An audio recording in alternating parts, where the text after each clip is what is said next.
ito lagi natin dapat i-explain sa publiko. Ano ba ang digital payments? Ayan. Kami po sa BSP, ang department po namin, Payments Policy and Development Department. So, pangalan pa lang po, Policy at Development. So, nagdidisenyo kami ng polisiya para siguraduhin natin na safe at efficient yung ginagamit po nating services. Kasama po dyan ang digital payment services.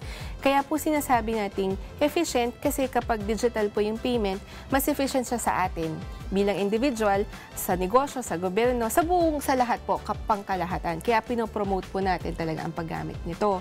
Kasama rin po dito, syempre, dahil hindi po lahat magagawa ng BSP, syempre po yan. Kasama natin na ibang government agencies katulad ng DTI, mga katulad po ninyo na tumutulong sa amin para mapalawak yung impormasyon na makakarating sa publiko. So, meron po tayong public at private stakeholders na lagi po natin kinakausap din. Ang goal po natin dito, lahat tayo malaman natin at gumamit tayo in a responsible manner po ng digital payments para makuha natin lahat ng benepisyo po nito. Pag digital payments, lahat ng mga tao, pag sinabing digital payments, ay, GCash, Maya. Ang tanong, yun ba yun? Opo. So, ang digital payments, yung nabanggit nyo na rin po kanina, ibig sabihin yan, elektroniko yung pamamaraan ng pagbabayad. So, kasama po dyan ng cards, yung debit card, 'di ba? Kung meron po tayong halimbawa ATM, binibigyan po tayo ng bangko ng debit card po, pwede pong gamitin 'yon pangbayad sa mga grocery, sa drugstore. Siyempre, credit card. Kung meron po kayong credit card, digital payments din po 'yan. Prepaid card, meron din po tayong ganon. So, digital payments din po 'yan. Yung isa pa pong klase ng digital payments, yung tinatawag po nating fund transfer. So, yung fund transfer po yan, padala po ng pera. Yan po yung magpapadala ko halimbawa kay Yusek Jean, galing sa account ko, pwedeng bank account, papunta sa e-wallet ni Yusek Jean. Yun po yung fund transfer. So, digital payment din po yun. At hindi po kailangan na pareho yung institution. So, pwedeng pareho, pwedeng magkaiba. So, yun po, lahat yun, digital payments. Ngayon po, baka tanungin nyo, unahan ko na po kayo QR codes, di ba po? Pagbibili kayo ngayon sa mga tindahan, marami kayo makita mga QR code, yung mga black and white na mga dots. Yun po, digital payments din po yun. Kasi, pag skinan nyo po yung QR code, yung information po nung gusto nyong bayaran, na normally pag tayo, di ba, ini-input pa natin, isa-isa tinatype natin, nandun po yun sa code na yun. So, parang pinabilis lang natin yung fund transfer. Hindi na kailangan mag-input, scan nyo lang, tapos makukuha na yung details nung gusto ninyong bayaran. Digital payments. Okay. I want to make this a little bit clear for our public and those who are watching. So, Attorney Bridget, please confirm lang. So, pag pumunta tayo sa mga malls, sa mga restaurants, meron tayong makikitang QRPH.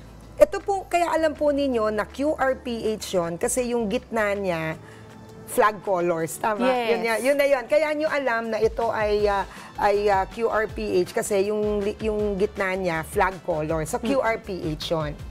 So, may mga tao na hindi alam lahat na pagka meron po kayong nakitang QRPH, pwede po ninyong gamitin yon galing sa inyong wallet, e-wallet. Pero di ba pwede din galing sa bangko? Yes, So baka hindi alam ng mga tao. Di halimbawa, kunyari ako po ay government employee. So ang bangko ko po ay Land Bank. So kung pupunta po ako dun sa store at makita ko po yung QRPH, hindi ho necessary na ako ay merong GCash o merong Maya. Hindi ho. Pwede ako gumamit ng QRPH using my bank account. Yes, Tama? pwede po yan. So maybe you want to, Pero yun ay para sa mga government employees. Hindi po. Ayan. Lahat po. Lahat ng yan. bangko. Yes, Lahat ng bangko. opo. So ito po yung sample ng QR code natin. So magkaiba po siya. Bakit po siya magkaiba? Kasi magkaiba pong use case po ito, ma'am. Use case ang tawag namin po eh.